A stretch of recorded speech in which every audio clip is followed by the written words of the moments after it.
大家好啊，我係 Janet 啊，真叻頻道。想今日介紹呢係蒜蓉豆豉蒸排骨。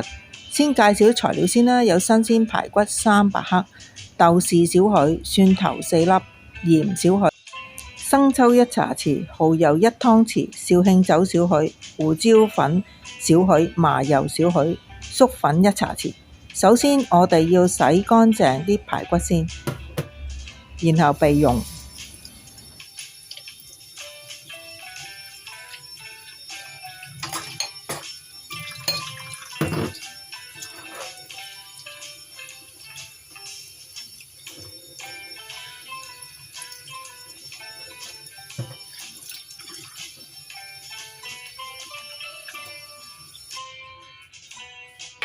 再洗埋啲豆豉，揾個篩放落篩嗰度沖一沖佢啦，就會乾淨啲。因為始終豆豉都係喺個曬嗰陣時過程呢，唔知有冇污糟，所以呢揾個篩沖洗下會好啲。然後備用。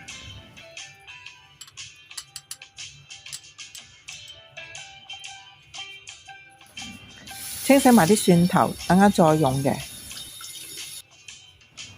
鋪好抹手紙之後呢，然後將啲排骨呢逐嚿逐嚿咁放喺啲紙上高，就吸濕。我就會用廚房紙啦，咁有啲廚房嘅大師呢就會用毛巾，咁我諗抹手紙比 OL 嚟講係容易啲啦，用完就可以掉咗佢。抹完之後，我哋再同大家講講呢。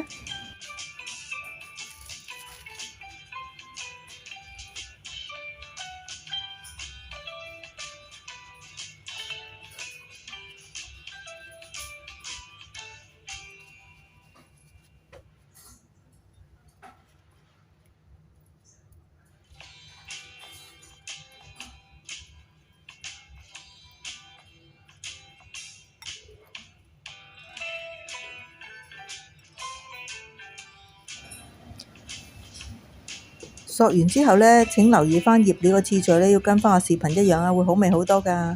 加入糖1茶匙，攪勻佢，按摩下佢，加入鹽少許，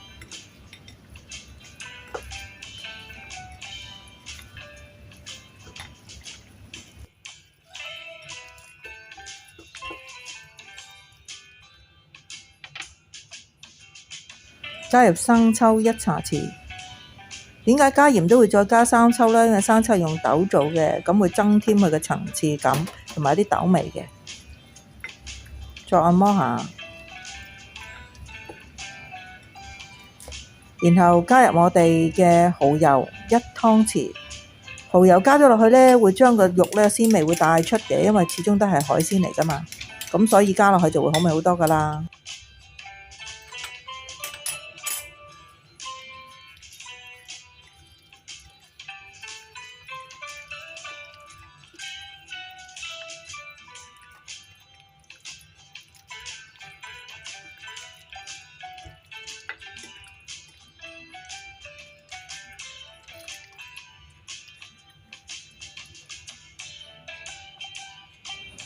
加入紹興酒少許，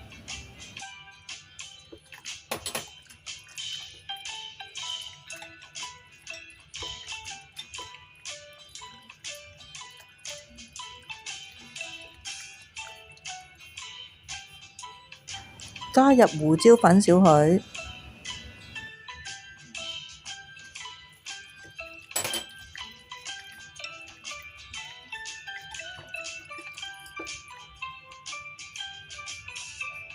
加入麻油少許，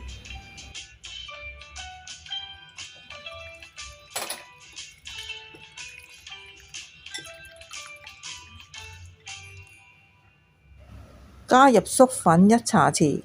點解粟粉會擺到最後呢？因為係包住嗰啲肉啦，同埋等佢之前嘅醃料係醃得好啲，咁然後包住佢。如果你一早落呢，啲醃料就入唔到啲肉嗰度，啲味嗰度㗎啦。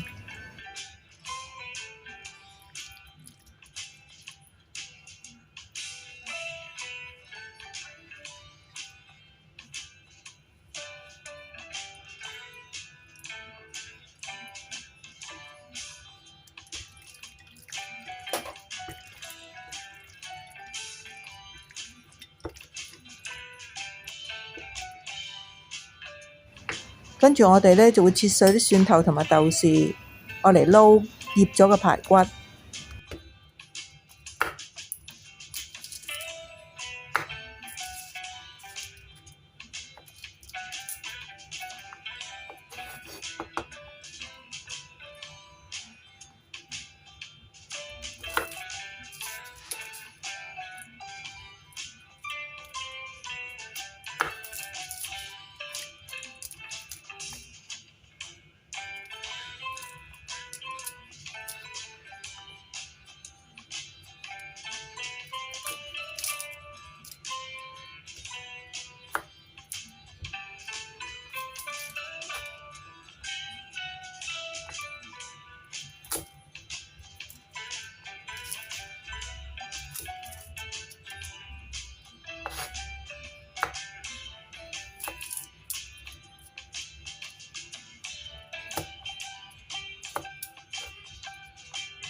啲蒜頭同豆豉鋪喺底之後呢，我哋將啲醃咗排骨呢就放落去，然後亦都係按摩下啦。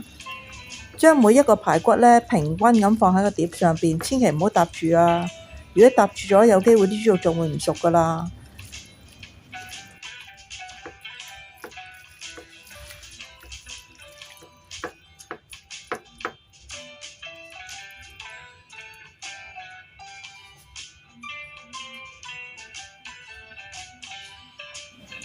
因為我係用蒸烤爐蒸嘅，所以呢，我會加多一層嘅微波爐保鮮紙，記住要留返個孔啊。